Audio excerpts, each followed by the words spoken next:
and welcome to the first episode of This Week in Our Collective Heads, where we will be discussing the differences and history of baguettes, croissants, and other French breads. No. We're talking about gaming here. Oh, Video games. Baking games. French can do games too. Okay. Yeah, they're allowed. We're okay with that. All right. Welcome everybody. First episode for This Week in Our Collective Heads. Really excited to have everybody here and listening. So we've got a few things we want to talk about today. Some recent news. Metal Gear Solid and also Mad Max both dropped the same day. And that's how it's always going to be said. Yes. Metal Gear Solid and also Mad Max. Mad Max, which is getting great reviews. Mm-hmm. Supposed to be, glitchy. But so is all Bethesda games.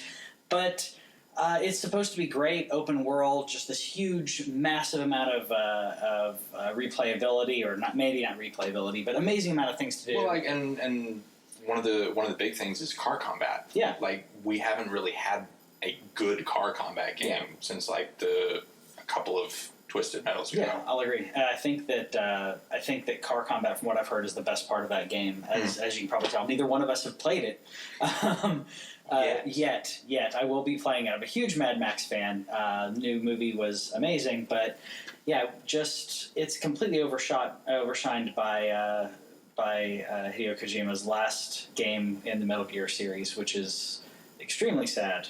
But it brings up a good point. How do you time video game releases when you have something this massive going on? It didn't used to be a problem because in the 90s, 2000s, you would get maybe 100 releases a year. Yeah. So there would be just a couple per week. Yeah.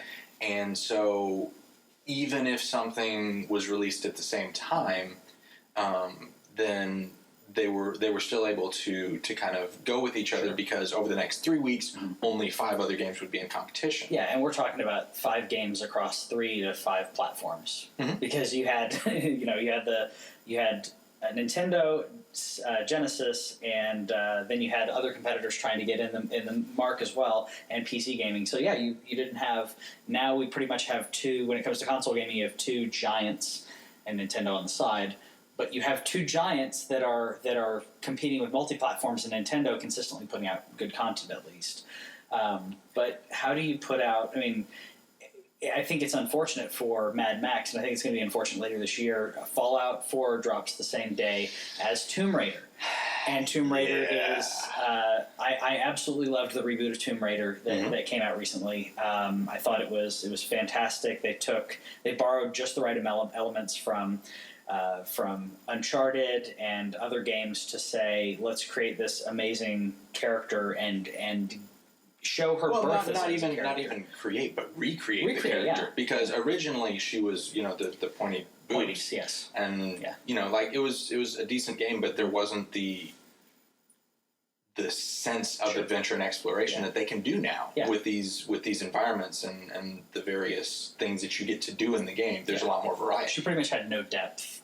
She in the original games, she would find things, and that was about it. But that was her character, and now she she can do facial expressions. That's strange. important. but that allows her to be more of a character and less of a proxy for me to explore something. Exactly. You can explore her more than just the world. No pun intended. Or pun? No double entendre intended. No, yes, that. One of those things. So they're going to be releasing the same day already. I've seen some recent bits on the pre-orders for Tomb Raider. Just there's nothing when it comes to that. Fallout is just taking over everything. Yeah. And people who have said that they're going to play both or buy both initially, it'll be okay. I will buy them both and rush through Tomb Raider to get to Fallout. Yeah. Because that's the one that's this big, all-encompassing thing that's going to occupy hours. Hundreds and hundreds of hours, Tomb Raider, the last one, and I don't mean this as a disservice, I think maybe 35 or 40 hours of what I did to beat it. Maybe 30 or 35. It's not that long of a game, but it's just the right length. And it's really worth the time. It's really worth the money, as opposed to Fallout, where you could beat it in that amount of hours if you rush through. But you're more than likely, if you're digging into that game, you're going to spend about 100 hours, if not more, easily. Which to a lot of people in their gaming budget in regards to hours, that's a year.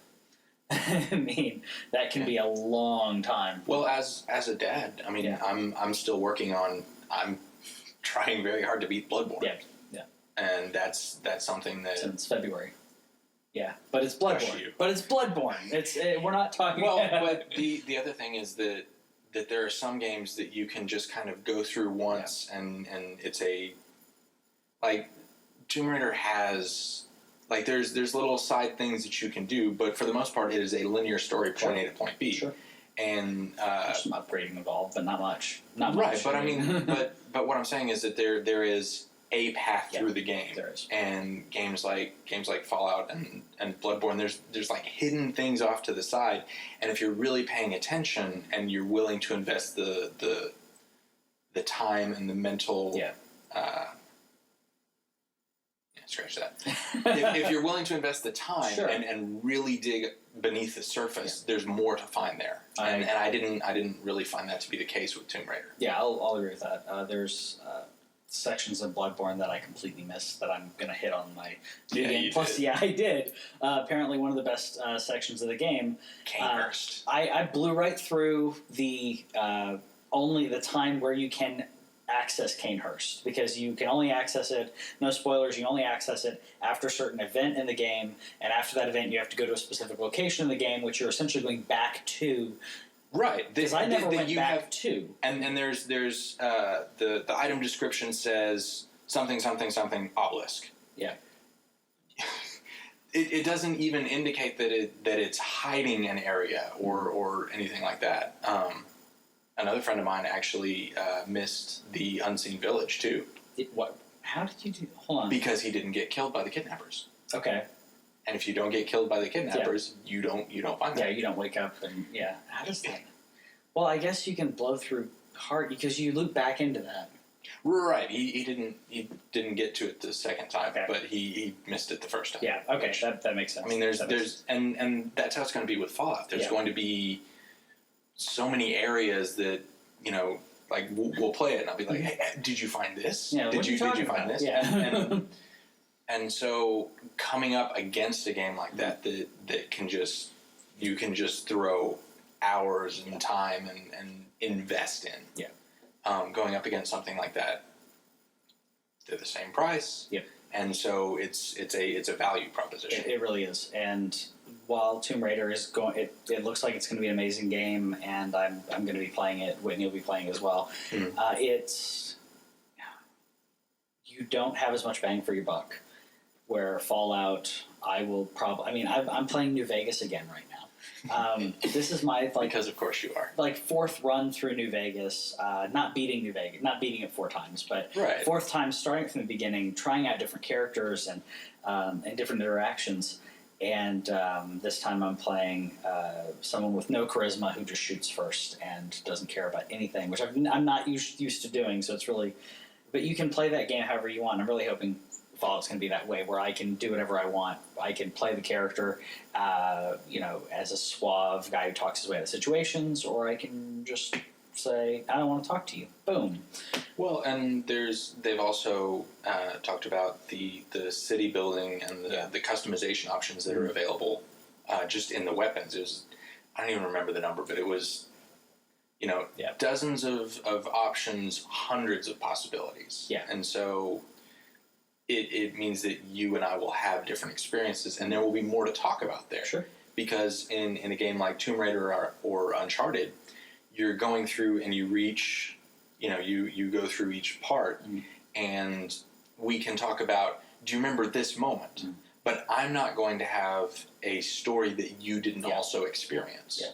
And with Fallout or going back to the original topic with Metal Gear Solid, these are stories and experiences that are as much about what happens in the game to your game and your character as it is to the story you're being told. I agree, which is why I think that one of the big things that some people who aren't into gaming or aren't into it as much don't realize why streaming is so prevalent right now.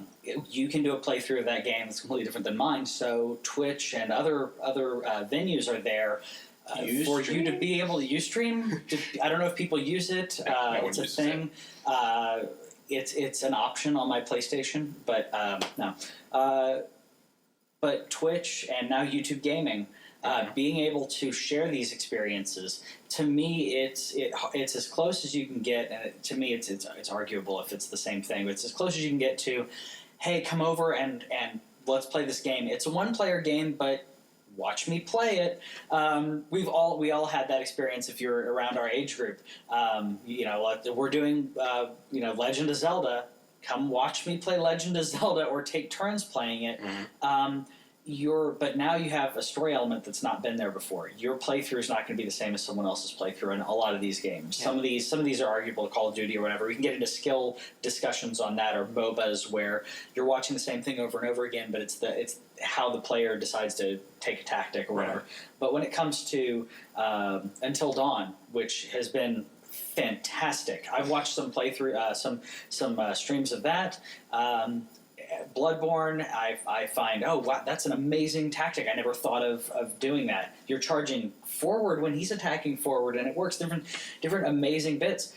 I would not have gotten that same feedback, and it's become a huge thing, not only for personalities but also because it's a way to share those stories. You can share those now, as opposed to sharing and saying, "Hey, did you see this?" You could show someone in their video or while you're doing it and experiencing it with other people, which is really, really cool. Well, the other piece of that is, I know that there were, Seth Green and Will Wheaton were playing games when I was growing up, but I never got to see what they did. Yeah. And so it's I can hang out with my buddy, watch my buddy's experience, but on top of that, I can see this other person who I respect and enjoy watching. Yeah. And I can see what they're doing. Exactly. There are a ton of celebrities, or even internet celebrities, whatever level you want to call it. They're celebrities to us. Where they're millionaires. They're legitimate celebrities. So that works. Yeah. There are people, which we could name a ton of them, that you go not only. Let's not. Yeah, let's not. But you, watching their Let's Plays, or you're not only getting to see their personality, you're getting to see their take on it.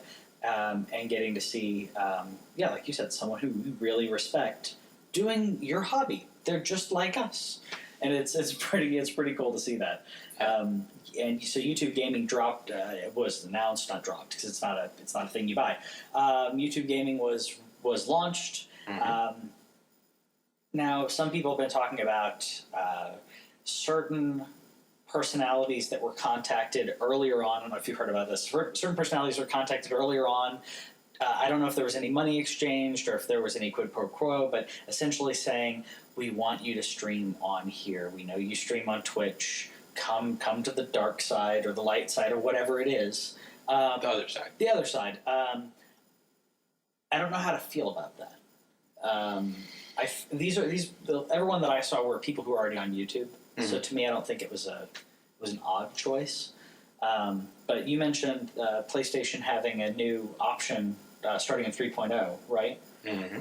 And those of us in the special beta program are already checking that out. Have you tried it out? I've installed it. Okay, so it's waiting for me, and I could, and you can't. So go ahead. That's the important. That is.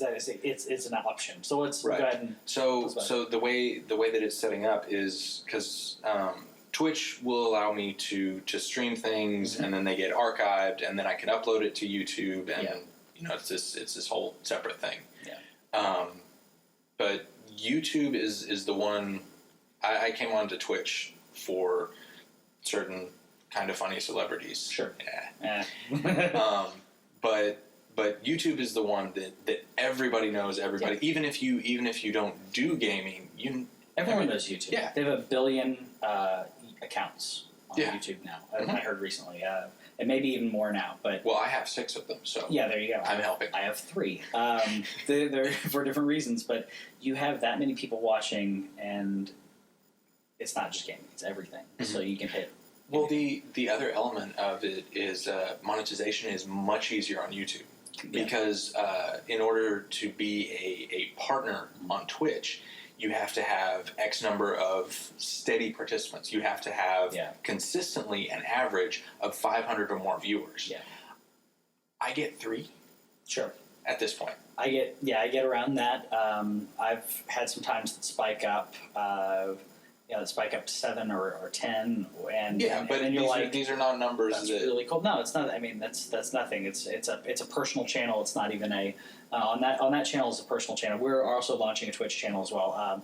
But that's just my personal channel of my friends. So as opposed to people who are trying to drum a following and trying to bring people in to watch with them. But how do you get 700, 800, 1,000 people to all of a sudden drop whatever they're doing because they got a notification right now? Right now, you're on. Now that goes, you can go into the whole scheduling thing. Some people schedule specific times where they're like, Thursday at 8, boom, that's when it's going to start. So, and which is great, but a lot of these guys just jump in, and all of a sudden you get, like I said, I've seen over 1,000 viewers on a game that dropped because of the person who was playing it. All of a sudden, and they just decided, I'm picking up the controller and start streaming, and then boom, boom, boom, boom, boom, boom, it just grows, and it's pretty interesting. But I think you kind of hit it on the head with the scheduling element. Yeah. Is that Twitch is, I mean, as the name implies, it's something right now, immediate. This is what's happening.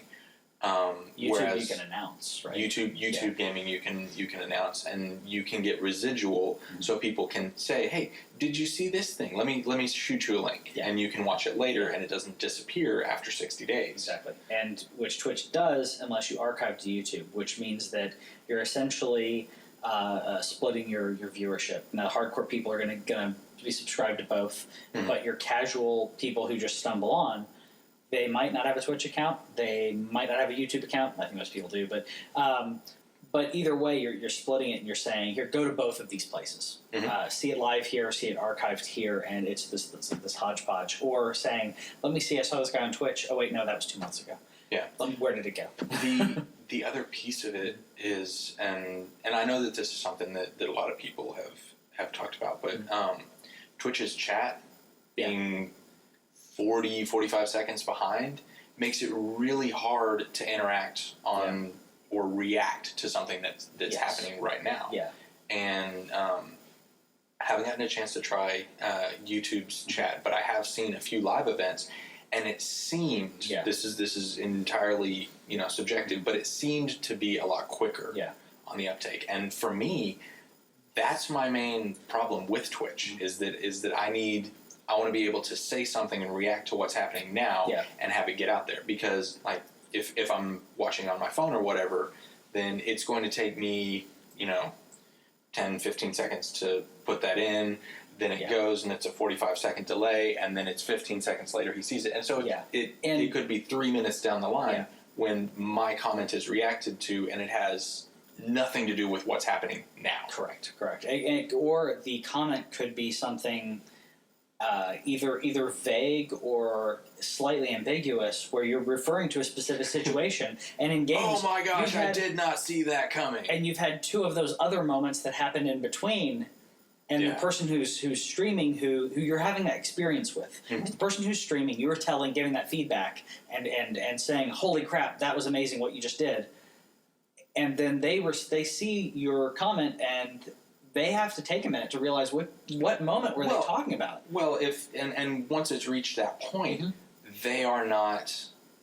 It's not feasible or.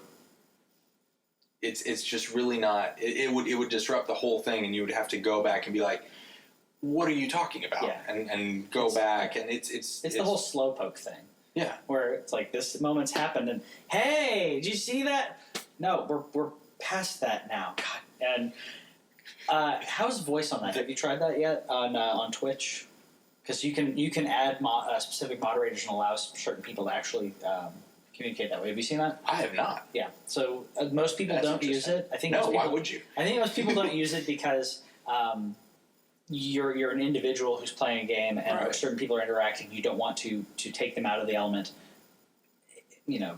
Depending on where they are.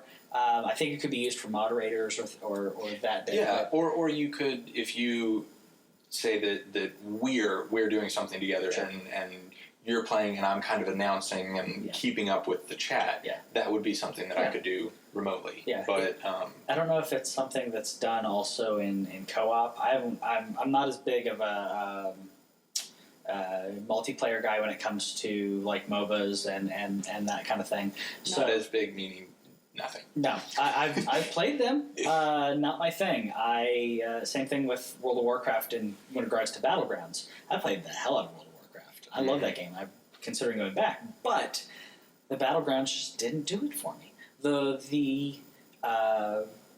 But in the same token, I am obsessed with Rocket League. So I don't like MOBAs, but you put us in an RC car and tell me play soccer with this thing. Yeah. And I don't like sports games. I'm not that big of a... Well, actually, I'll put it this way. But it's not a MOBA. It's not a sports game. Yeah, it's not a racing game. But it's all of those things. It's just this cool mishmash of... And we've not seen that before, and I think that's a big piece of it is that it's just this whole new thing. Yeah, I've told non-gamers about that game, and non-gamers go, "What? Really? That sounds amazing! You do what? You're in a car? Yeah, but it's like an RC car, but you can you play soccer with it, and you kind of jump and move." And this first there's a look of confusion, and then every single one of them says, that actually sounds interesting. Yeah. No one's done something like that. Right. It's pretty amazing. But I've heard, I don't know all the details on it, but I've heard that that in the PlayStation 3.0, you can stream YouTube gaming and Twitch at the same time. Are they linked somehow? I believe so. Okay. I haven't been able to confirm that. Okay.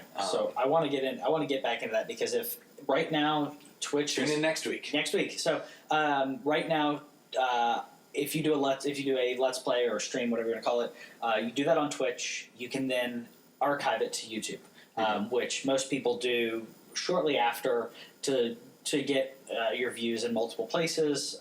People who didn't catch the stream. Right, and it's also much easier to send somebody a link to a YouTube thing than a Twitch thing, because they may not have an account, and it might be this whole rigmarole. Exactly.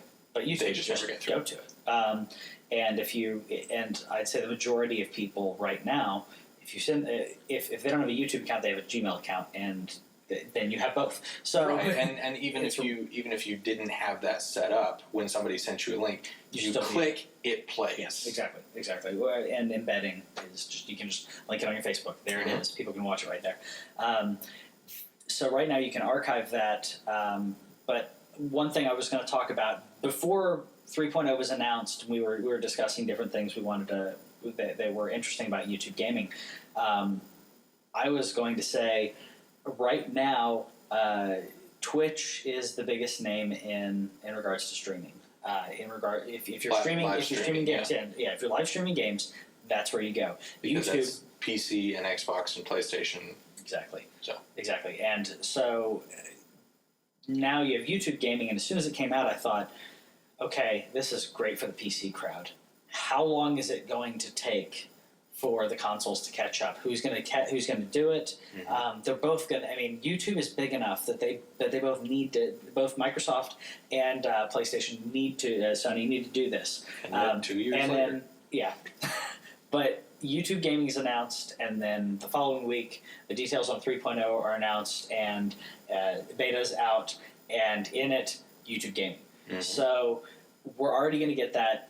Whether or not Sony or Microsoft is going to be first to do it, that's neither here nor there. The interesting thing to me is that it's not that battle of the consoles, but the battle of the streaming, of live streaming. You have Twitch. Of the communities. Yeah. Because Twitch is a tight-knit community. It really is. Yeah. And it's also one because like you were talking about the mods and everything, and it's like I don't like the chat delay, but the chat setup is much more elegant. Yeah, and they both need to borrow elements from each other to really be able to pull it together. Which I think is always good in business when you have at least two giants going at it and trying to perfect and trying to get you a good product. What you have is it's kind of like Sony, or not sorry. You have Disney and Universal Studios, both existing in Florida, and both are trying to outdo one another. You have Harry Potter came out in Universal Studios to try to outdo, try to get some people from Disney. And you have Disney saying, "All right, well, we're doing Star Wars," and so drop the mic. So no one's going to argue that Universal Studios, their theme park is as good or as big as Disney. There are some the rides are amazing and everything, but Disney is just this giant. But if you took out Universal, Disney wouldn't have to. Disney wouldn't have to innovate. Yeah. And I think it's the same thing. For YouTube and Twitch, I want them to coexist because they're going to help each other. And if it's true that you're going to be able to live stream on Twitch and YouTube at the same time, if you're going to be able to link and integrate that would be essentially YouTube saying, we don't mind these guys. Let that community exist. YouTube's big enough that it doesn't matter. Google is big enough that it doesn't matter. They have so many eyeballs on their channels already that they can say, you can be there. It's not a Facebook MySpace thing. Just do your thing, and we're going to do our thing, and we'll watch you. You watch us, and we'll innovate. You'll innovate. Yeah, and that's what drives things to get better. Yeah, it really does. And I do like it though when companies make an effort to differentiate themselves. Yeah, like Microsoft didn't succeed, but that's what they were trying to do at the beginning of this console generation when they first announced it. They said, "Hey, we have an idea for a new thing that could be something entirely different," and then everybody went, "Boo, change!" and they went, "Okay, sorry about that. Give us a couple weeks. We'll be right back." Yeah, and it was.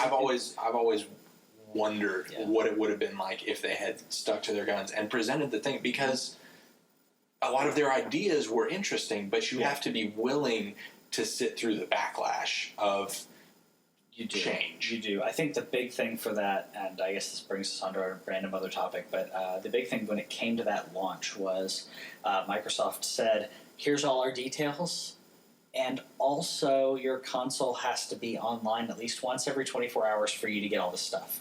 Yeah. And that's where everyone went, boo, hiss. Okay, you have the whole how you trade your games. Okay, that was going to be an added DRM.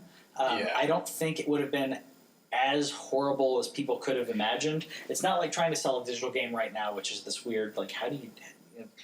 they were setting up a system where you were going to be... the game was tied to your account. If you want to sell it, then you have certain third parties that are able, GameStop and others, were going to be able to essentially exchange that authentication for your console. Yeah. But the biggest hurdle was you have to be online every 24 hours. Well, and honestly, that affects such a low percentage of people.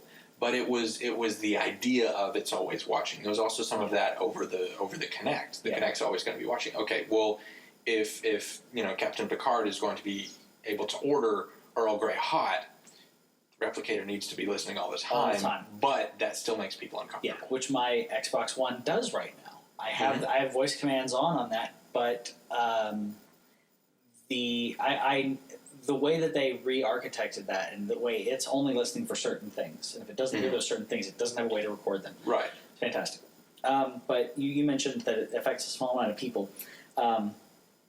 It may not be it may be a smaller chunk of the gaming population, and I don't know the exact numbers of it. But if you look at the United States in regards to your internet speed, in regards to accessibility to there are huge parts of this country that you have dial-up still, and it's sad. I know it's really hard.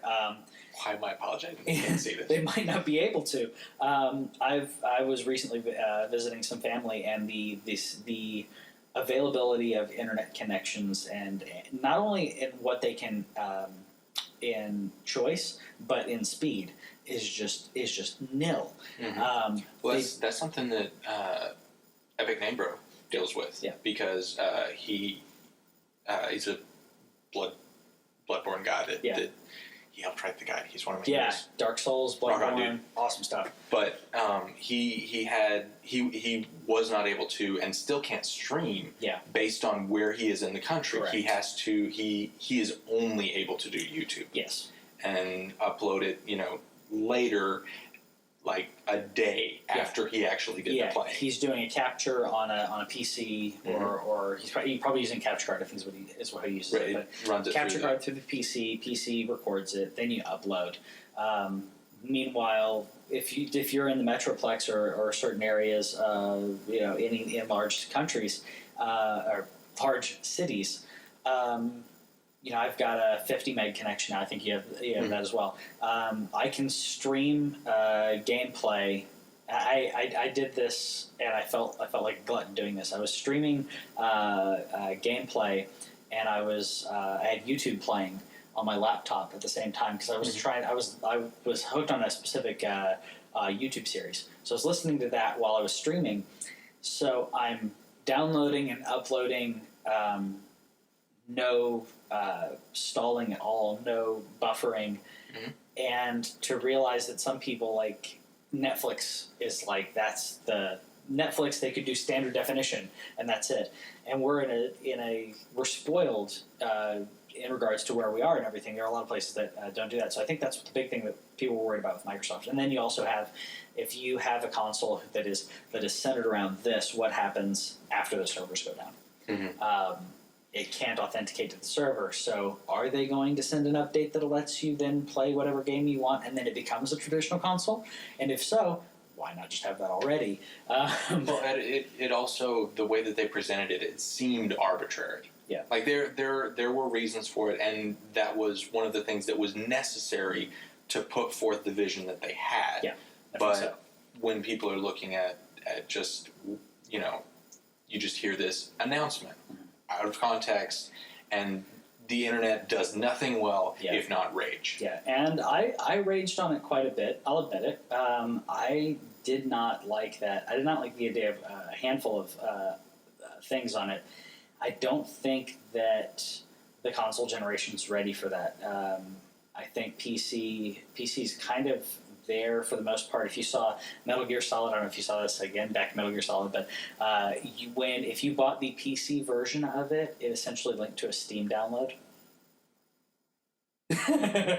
So you get a disc, and on it is essentially allows the game to be downloaded via Steam. That's still not as bad as the Wolfenstein Collector's Edition that came out last year. Okay.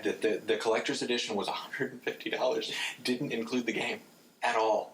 Not a code, not anything. You had to buy the game and the collector's edition of not the game. So yeah, that's a subject I still don't know how that got through the number of people that had to get through.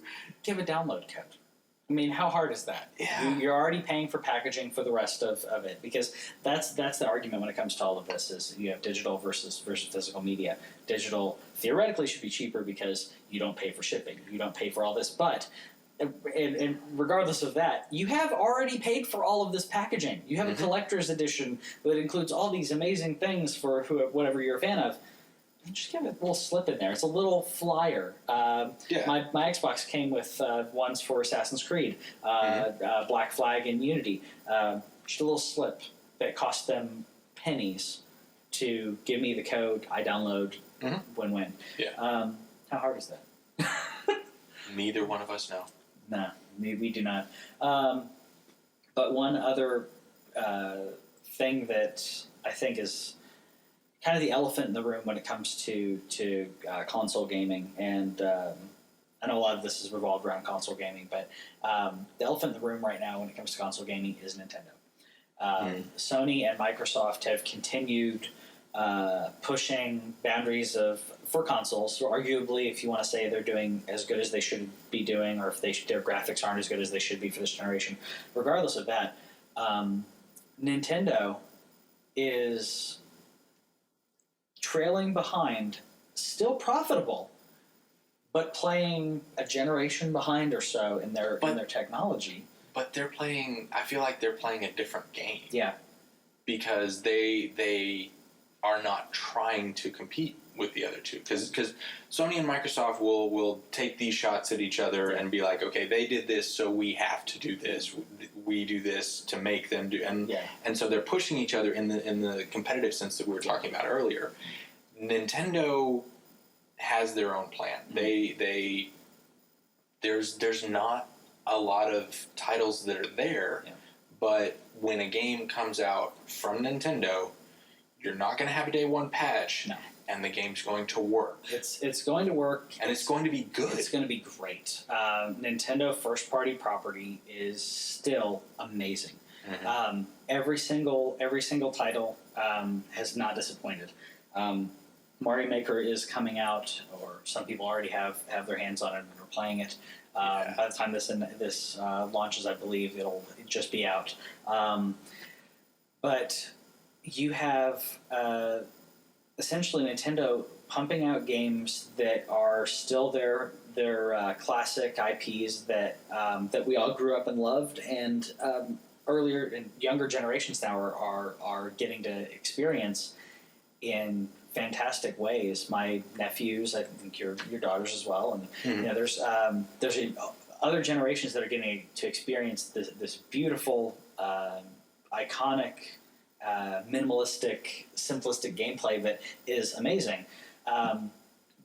And I think that Nintendo's, like you said, they're playing a different game. They're concentrating on this, where I think the biggest problem that I have with it is that it's not necessarily becoming a niche. It's almost a niche market where their consoles aren't powerful enough to keep up with the third parties. And third party support is why Sony and Microsoft are selling so many consoles, because first party stuff is great. There's some amazing stuff on both of them. The Master Chief Collection is fantastic. Bloodborne is fantastic. It's the reason I have both consoles. But you have Nintendo saying, we're really liking what we're doing, and we're still working on Zelda, but here's some Donkey Kong, and the third-party developers going, I can't put this new game on your system unless I completely nerf it. And they're making third-party developers are now making the decision not to do that, which I think is better for in general, but kind of sad for Nintendo. Yeah. Well, the other thing is that Sony PlayStation 4 is outselling the Xbox One. It is. At astounding levels. They're both doing better than any other console generation before, which is amazing. It's phenomenal. But the incredible thing is right now, Sony has 0 exclusives coming out this fall. Yeah. Before the end of this calendar year, they have the Uncharted collection, which is a re-release of something else. That's it. Yeah. Uncharted 4 through is the rest not of the coming. year, right? Right. Because the next exclusives are coming out at the beginning of next year. Mm-hmm. Yeah. Because still technically fourth quarter, but Uncharted 4 comes out in February, but until then, there is nothing. And like Microsoft isn't releasing the numbers, but based on how it was going before, they're selling twice as many consoles. Yeah. And Nintendo is, they have their 10 million, and the people who own Wii U's we're so happy. Yeah. Because it's a wonderful thing, but there are still literally millions of people who get a console and they're done. Yes. And I think people who most do that, people do that. they're not going to get a Nintendo. Yeah. A Nintendo will, obviously I don't have numbers on this, but the number of households that have a Wii U and nothing else have to be astonishingly low. Yeah. It's another console that you buy. It is another console, and I think the majority of people I think the majority of people choose one or the other, and I think that's why you have a lot of the fanboyisms that come out of people saying, Xbox sucks and PlayStation sucks. No, they're actually both really great, and I think that what we're going to see in this generation, you're going to have people, hopefully that don't sell their PlayStation 4s in the process, but you have this huge lag that's going to happen between now and February.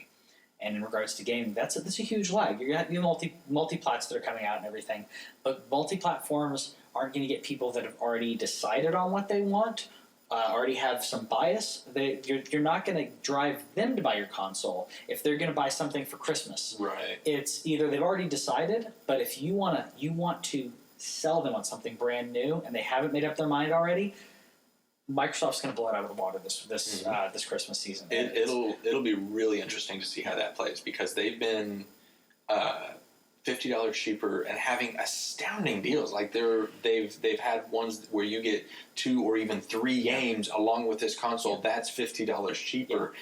That's how I got my Xbox. So it was $50 cheaper. Now this was right before they announced the permanent change. Right. It was $50 cheaper. Assassin's Creed Black Flag and Unity. And I had Black Flag already, but it didn't matter because you get to play it on Xbox One. And the ease of now having that tied to my account is kind of nice. Yeah. I think my prediction on this, if I'm wrong, I'm wrong, but my prediction on this is... the internet will know. The internet will know. The internet can hound me for it. I think what's going to happen... right as we go into Black Friday and everything, is Microsoft is going to have enough bundles and enough exclusives that they're going to dominate the Christmas season. And but they've already had dozens of bundles. Right now, you can get the Master Chief Collection. You can pre-order the Gears of War. Correct. There's a Forza one. There's a Madden one. And I'm missing one, but there are at least 5 bundles out Madden one, right now. And the Madden one's the only one where I'm like, okay, I get that, but you have.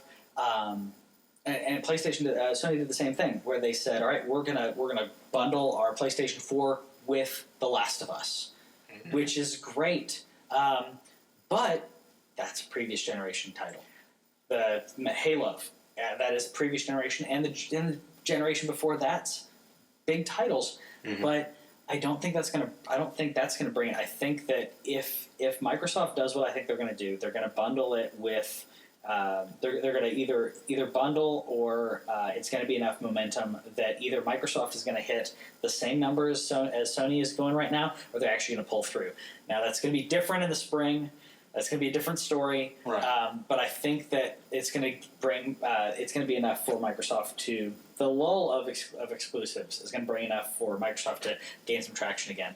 And it's a phenomenal console when it comes to streaming, the integration, and I didn't think I'd want it before, but the integration with Kinect, I am crazy lazy, and I walk into my house from work or wherever I am, and I just yell out Xbox on, boot-a-ding, turns on my TV, it turns on my receiver, and by the time I'm letting the dogs out, the console's booted up, and I'm ready to either watch TV, watch Netflix, usually Amazon, Netflix, whatever it is, and gaming. It just powers up and says, "I'm here, ready and waiting." Yeah. Before I even pick up a controller, one of my friends said, "Why don't you just pick up the controller and turn it on?" I'm saving time that I'm doing something else, and this is something that I do while I do that. Yeah. And that's an interesting thing, because the Xbox is all about being able to do a couple of things at the same time. You'll be able features are if you don't have Kinect, the Snap is really not very easy. But if you have Kinect, you just call it out. And you could say it's lazy, you could say it's multitasking, however you want to say it, but it's all about doing multiple things, or just pausing TV. You're getting up to get a drink, just Xbox pause. Go get your drink, come back, Xbox play, it starts playing. Let's say you've left the room and you forgot, oh, that's playing, I'm missing dialogue in the movie that I'm watching. Clearly you're not invested in this plot if you forget that you're missing dialogue. Okay, but sure. But that happens where I'm watching something and I'll get up and realize, oh, I can barely hear it now. The way my setup is, I can get into my kitchen, I can still see and hear my my TV and everything, and yours as well. Right.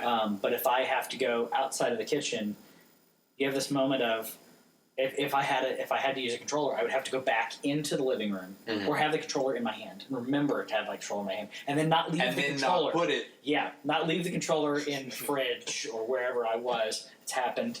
But yeah, being able to just get up and do that, and having so many options without having to grab something else. I can be on my laptop working or writing, and being able to control my media that way. And I also have my PlayStation plugged into the Xbox input, which is this weird thing, but people have complained about latency on it. I really haven't noticed anything that's killer on it. But now my Xbox, my PlayStation, I have access to both of them as soon as I speak. Yeah. Well, see, that's one of the interesting things about perception, because that's what they've been fighting this whole time. Yeah. Is Microsoft is seen as this, totalitarian, Big brother. We're going to give you this thing, where in reality you can do more with the Xbox One console, and you have more options to do, multiple things at the same time. Like, PlayStation can play music while this other thing is going on. That's about it as far as multitasking. Yeah. Whereas if you go to something else, it says you got to close this application. Yeah, this will be suspended. I can't handle it. You're asking too much. I can't do that. And Microsoft has quietly advanced the options that are available with their console, and continue to bring out new things that you can do. Yeah. You can now snap this, or and that's part of what's wonderful about this generation is that with patches and system updates, they're able to take a console that the consoles as they are now are not the same consoles that were released 2 years ago. Correct. And it's this whole new thing that they've brought into their ecosystem. Yeah, and I think Microsoft did that a lot last generation in regards to the Xbox 360. Sony, I don't think, did it as much. But Microsoft, you had huge changes that happened in between the launch and the end of the generation. Which I'm sorry that it has ended. I love my 360, but it's over. And well, especially now that they're doing the backwards compatibility thing, and the Xbox, even the free gold games, they've said that from now on, any 360 games that are released will be backwards compatible, and you don't have to hold on to this old console. Is that from now on, or from when they launch backwards compatibility for the masses? I think it's Phil Spencer has said that starting now, the future titles that are announced as games with gold are going to be.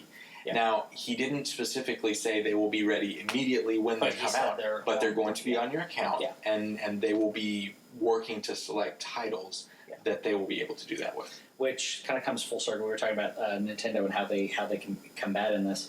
I think that well, do they have to? Well, they're making a profit. Yeah. People are happy with their products. I think that people are happy with their new products. I think when it's their older products that I don't think Nintendo realizes their price points are horrible on. And it never goes on sale. No, it never goes on sale. You're not getting anything. Never is used hyperbolically. I know it sometimes goes on sale. Don't yell at me in the comments.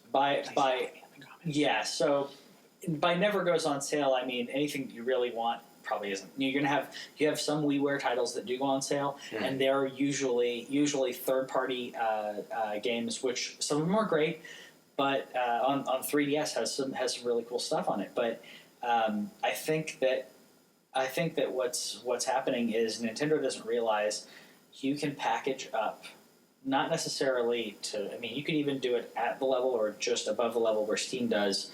Here's a huge bundle. And the Rare collection we were talking about the other day, Xbox One Rare games, it's 30 or 35. It's 30 games for $30. 30 games for $30. Yeah. And we're talking about we're talking about some really fun games on that. Perfect Dark is on there. Yeah. What was it? Conker's Bad Fur Day is on there, isn't it? And then you have Banjo-Kazooie. And there are, I think it's everything but GoldenEye. If I'm wrong, if GoldenEye is on there... No, GoldenEye is not. Yeah, I didn't think it would be. Because they still have GoldenEye is not on there, and none of the Donkey Kong games are, because those are owned by other stuff. Yeah, there's still ties and copyright reasons. But so whoever's holding on to GoldenEye, come on! Let us have it! Sell it... Okay, if you sold it for 10, this is one of those rare occasions where I said earlier, and I'm going to backtrack when it comes to this specific game. There's specific games where you can keep the price point at a reasonable amount and people will buy it. You can sell GoldenEye right now for $10 a pop, and everyone will buy GoldenEye for $10 a pop. And I don't mean everyone in a hyperbolic statement. I seriously mean you are going to everyone who has any console at all is going to do that. Everyone's going to buy it.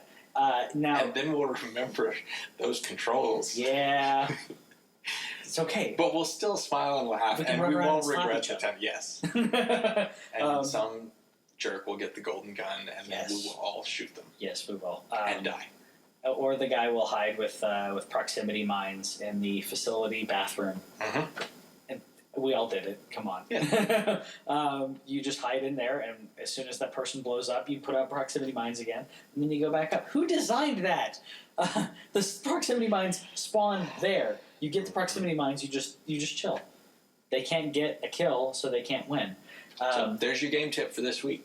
Yeah, if you haven't done that before, that's how you win every time you get in the facility. Spawn in the bathroom and just do that. I don't think Nintendo necessarily needs to compete. I would like to see them have a console, and I'm hoping the NX does this. I'm hoping the NX is able to handle third party games that are coming out nowadays. It has to, right? I really wish it would, because now there's a huge history to this, but I'll truncate it as so when Nintendo was working with Sony right before the N64 came out, and they went, okay, this isn't working out. We're not going to do the disc-based thing with you, Sony. We're going to do a cartridge still. And then Sony came out with the PlayStation. Since that day, Nintendo has been playing a generation behind, if not more, in regards to their hardware. The N64 had some amazing stuff on it. The GameCube had some good stuff on it, but you're playing so far behind that when you get to the Wii U, the only reason the Wii U sold so well is because grandmas and moms and whoever was buying it to play bowling. The Wii. I don't know why I said Wii U. The Wii was selling so well because of Wii Sports and other titles that were crazy casual, and you were getting non-gamers to be gamers. Well, the other thing is if you look at the history of console sales, since the Super Nintendo, sales have been consistently going down with each generation, with the Wii as the only spike, the only outline factor. Yeah, no, I agree. And then the Wii U came out, and people were confused. Is this an add-on? What is this? And then realizing, wait, it plays my Wii games, but it also plays other games. So what is it?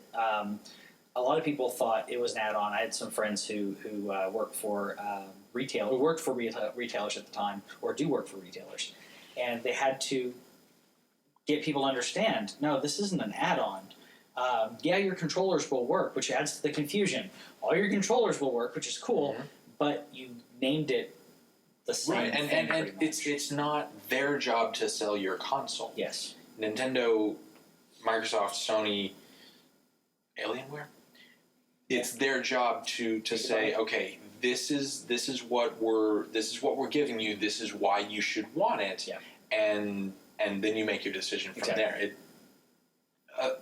You can't rely on salespeople, because at GameStop, they're going to be knowledgeable and they're going to know about it. Knowledgeable and passionate, and GameStop gets a lot of bad rap, but there's some really GameStop from the top down gets a lot of bad rap. But I've got a local GameStop that I go to, and there are some really great people that work there, and they're passionate gamers. These are our friends, so don't yell at your GameStop employees.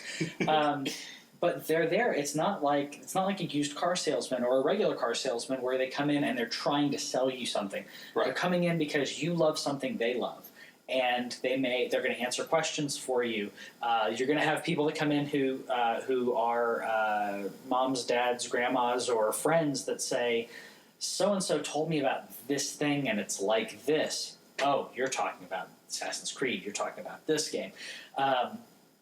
That's what they're there for. They're there to, if you're there to, and some people think it's annoying. I think it's cool. To remind you, hey, this game's coming out. Did you want to pre-order it? Okay, it might be annoying, but they're doing that. They're doing that not only for a sale, but they're doing it there to make sure that you're getting that news. Some people aren't tapped in all the time, so they may go in and for a specific game and oh, did you hear this so and so game is releasing?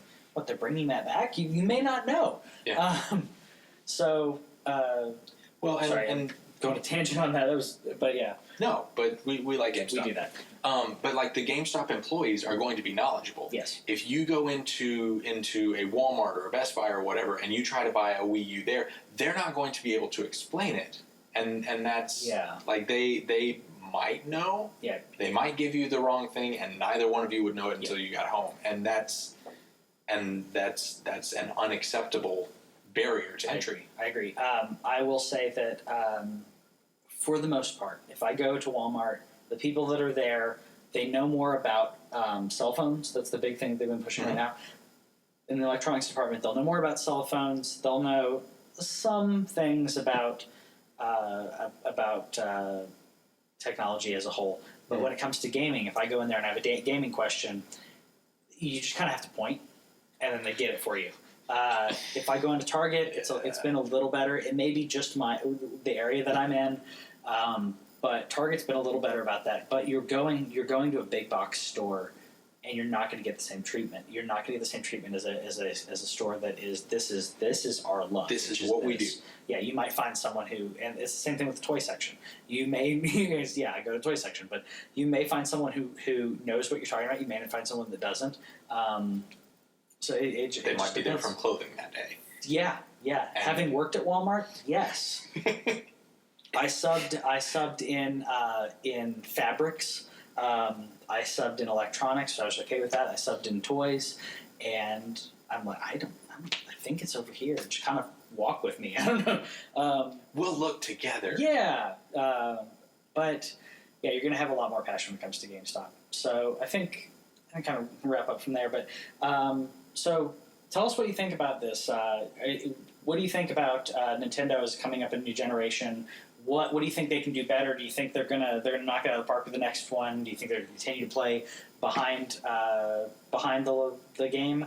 What do you think about YouTube gaming? Do you think it's going to overtake Twitch, or do you think they're going to coexist? Yeah, tell us in the comments. We want this to be a community thing. So give us feedback. Let us know what you think and what you're excited about for the next month in gaming and everything. Cool? Also, baguettes or croissants? Vote here. Vote down in the comments of Facebook and YouTube and everything else. So we'll see you guys later. I'm Patrick. I'm Kevin.